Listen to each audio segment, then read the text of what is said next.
policies are going. There'd be a certain age and guide dogs would be retired, but now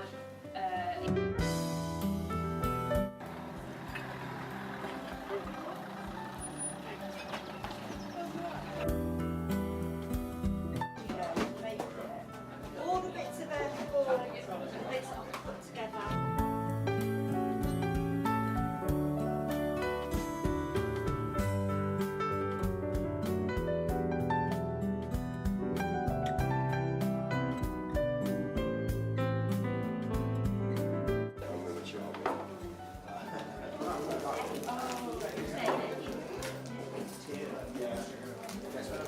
This afternoon, Maggie and a lovely guide dog, and she's going to tell you all about what it's like to be a guide dog.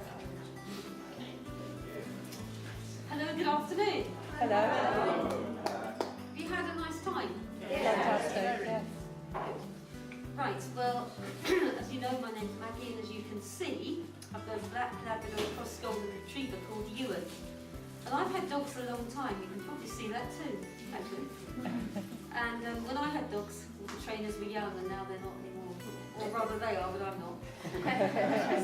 But anyway, to give you a reasonable insight about what it's like to be a guide dog owner, I'm going to have to start at the very beginning and tell you a little bit about myself before I had a dog, and then you can see the difference it makes when you have a guide dog. I was blind from birth. I was 3 months premature, and in those days, remember it was a long time ago, the chances of children surviving who were premature babies was pretty remote. However, a lot of us did, and they couldn't do anything to give me any vision, so I am who I am, where I am. And I went to a school for the blind in Kent. I'm from Essex originally. And there was 150 blind kids at this school. Some of them had a bit of vision. They were called partially sighted, but actually they didn't have enough vision to be registered as partially sighted, but they had too much sight to be called totally blind. So it's a mixed bag of us. Anyway, I went through my school days and eventually I didn't go to university. When I was growing up, there were very few blind people, kids rather, who went to university. There wasn't the support that there is now. There wasn't the technology that there is now. And clearly I didn't have enough upstairs to go. So I went to a vocational training centre in Surrey where they assessed me to see what, if any, chances of employment I would have. And it was decided that I was employable and that I would initially be a telephonist, which I hated.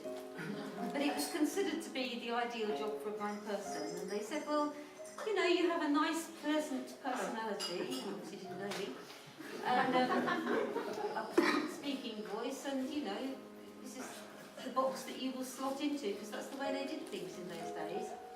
Fortunately, they don't now.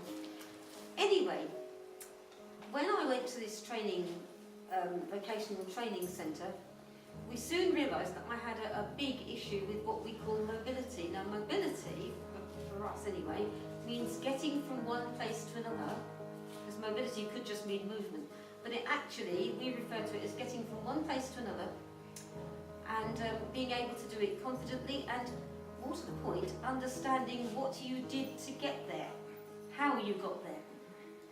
And some people, excuse me, who have the eye condition that I have great difficulty with orientation, with understanding, remembering routes, remembering how you got to the shops. It might take 3 or 4 goes, probably more than that sometimes, to actually memorise a route. And remember, we have to commit quite a lot to memory.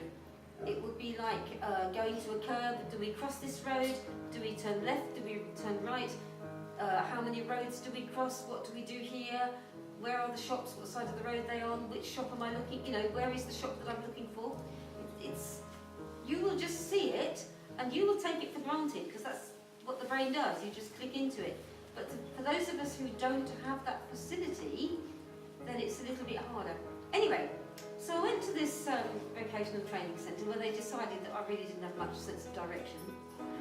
And if I was going to have any chance of being employed, then we had to do something about this.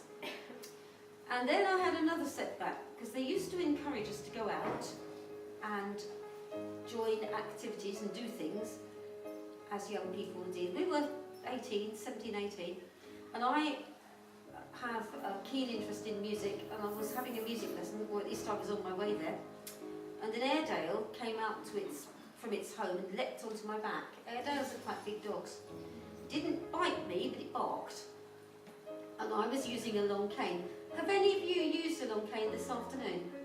No. Well, when you use it, it's you have your arm like this, and you're doing that kind of thing. So the cane is swinging really in front of you, because it's clearing the way, or it's telling you, as a blind person, what's in front of you. And obviously, a lot of dogs don't like sticks, and when they're big sticks and when they're moving around, they probably like them even less.